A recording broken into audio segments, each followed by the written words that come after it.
Toussaint, comme son nom l'indique, est la fête de tous les saints. C'est aussi l'occasion pour les familles de se rendre dans les cimetières sur les tombes de leurs proches pour y déposer des gerbes de fleurs et allumer des bougies pour se recueillir. Le sentiment qui m'anime vraiment, c'est un sentiment souvent de tristesse, un sentiment de désespoir.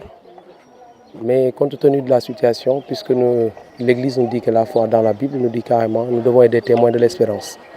Donc quoi qu'il advienne, donc notre présence aujourd'hui ici, autant que nous sommes, c'est juste pour prier, nous recueillir devant les tombes de nos parents, de nos grands-parents, dans l'espérance de les revoir un jour au paradis, auprès de notre Seigneur.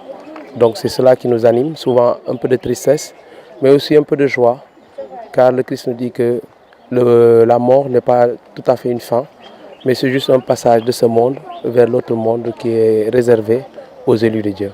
Émouvant de revenir voir les proches qui sont partis, c'est sûr. Alors on a toute la famille, père, mère, grand-père, grand-mère, oncle, tante. C'est important de prendre un peu de temps pour venir les voir. En arrivant hier soir, j'ai vu que le cimetière n'avait pas été désherbé. Je trouve ça vraiment dommage parce qu'il y a beaucoup de tombes auxquelles on ne peut pas accéder. Et les tombes sont très très serrées, donc on est souvent obligé de marcher sur certaines tombes pour accéder à nos proches. Et ça, malheureusement, c'est la mairie. Cependant, Toussaint est souvent confondu avec la fête des morts. Cette dernière a en effet lieu le lendemain, le 2 novembre. C'est seulement l'usage qui a fait fusionner les deux célébrations dans l'esprit de beaucoup. Et le fait que le 1er novembre soit un jour chômé dans plusieurs pays incite les citoyens à aller visiter leurs morts dès la veille de la véritable fête des morts.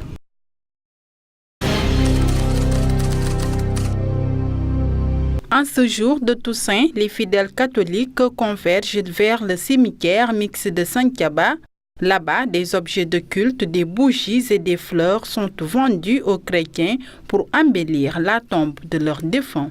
Comme il y a les chapelets, il y a les médailles, les Saint-Christophe, etc. Il y a beaucoup de médailles, de différentes médailles. Il y a aussi des bracelets, il y a beaucoup de choses donc, que je ne peux pas citer. Bon, les prix se diffèrent, c'est les prix comme les chiens, et les chiens parfois, il y a des chiens de 500 francs jusqu'à 2000 francs. Il y a aussi des chapelets de 500 à 1000 francs. Il y a aussi des diverses choses. Je vends des fleurs à des prix abordables. Il y a différents types de couleurs. Il y a le bleu, le rouge, l'orange et le fauve. Comme ça, rouge, orange, mauve. Des âmes généreuses étaient présentes pour offrir des bougies aux fidèles catholiques.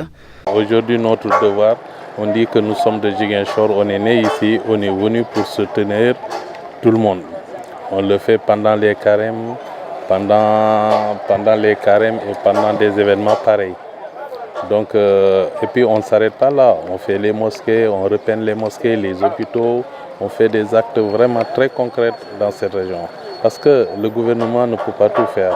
Nous d'abord, il faut qu'on essaie de faire quelque chose et le gouvernement vient en appui. Toussaint, célébré ce 1er novembre, est aussi une occasion pour les fidèles catholiques de communier avec les morts, mais aussi de refaire la tombe de leurs défunts.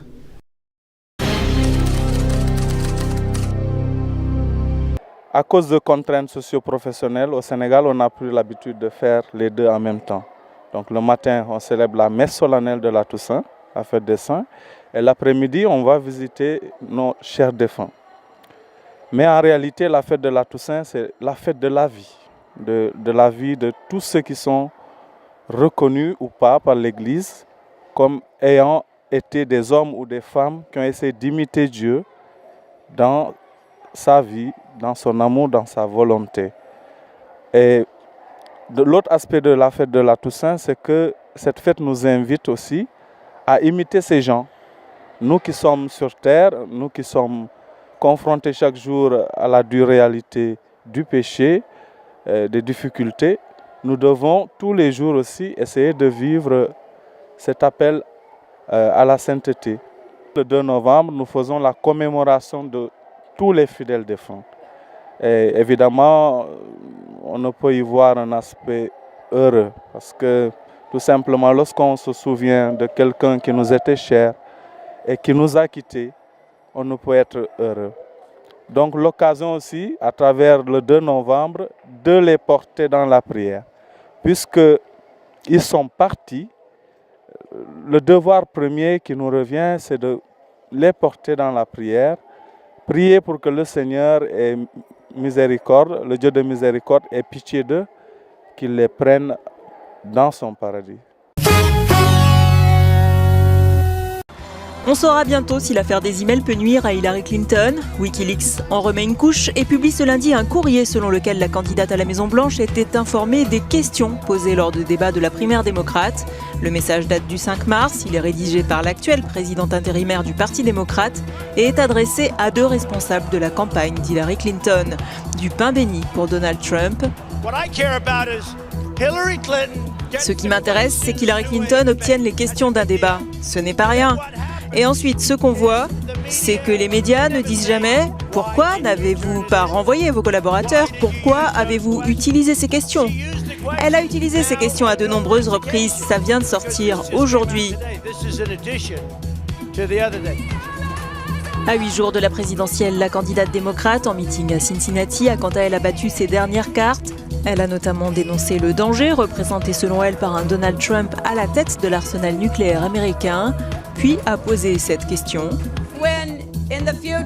Quand quelqu'un vous demandera, peut-être vos enfants ou vos petits-enfants, ce que vous avez fait au moment où la situation était critique, je veux que vous puissiez répondre « J'ai voté pour une meilleure Amérique, plus juste, plus forte ». Si les sondages se sont resserrés depuis 2 semaines entre les 2 candidats, Hillary Clinton continue de conserver son avance sur Donald Trump.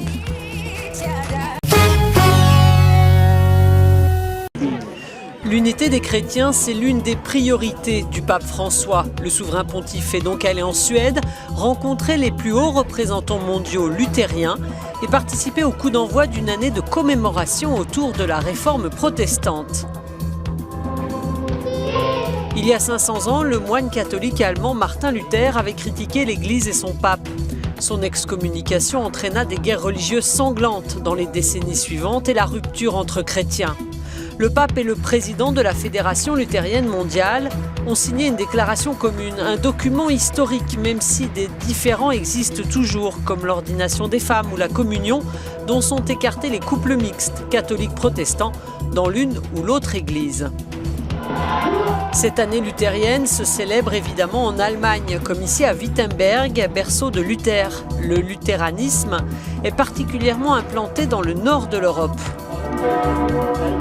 Les luthériens sont 74 millions dans le monde, contre 1,2 milliard de catholiques.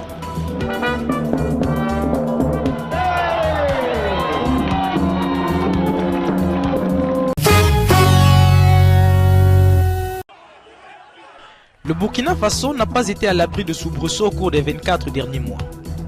Alors que le pays célèbre les 2 ans de l'insurrection qui a conduit à la chute de Blaise Compaoré, les autorités continuent à travailler à la réinstauration totale de la sécurité et à la mise en place des procédures judiciaires à l'encontre des barons de l'ancienne administration. Les hommes du régiment de sécurité présidentielle RSP proche de Compaoré semblent, aux yeux des autorités burkinabées actuelles, la principale menace à la stabilité des institutions. 19 éléments de cette unité d'élite ont récemment été accusés d'avoir voulu monter un coup d'État contre le président élu Roch-Marc Christian Kabouri. Une tentative avortée qui s'inspirait d'un putsch manqué du général Gilbert Diendéré, l'ex-bras droit de Blaise Compaoré. Ce contexte sécuritaire contribue à complexifier davantage les procédures judiciaires qui ciblent les responsables du régime de l'ancien président.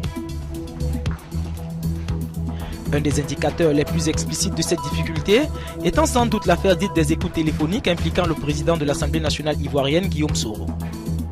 Pour ce 2e anniversaire, les Burkinabés sont toutefois parvenus à tenir des élections présidentielles et municipales. Une manière plus institutionnelle de tourner définitivement la page de 27 ans de régime Compaoré.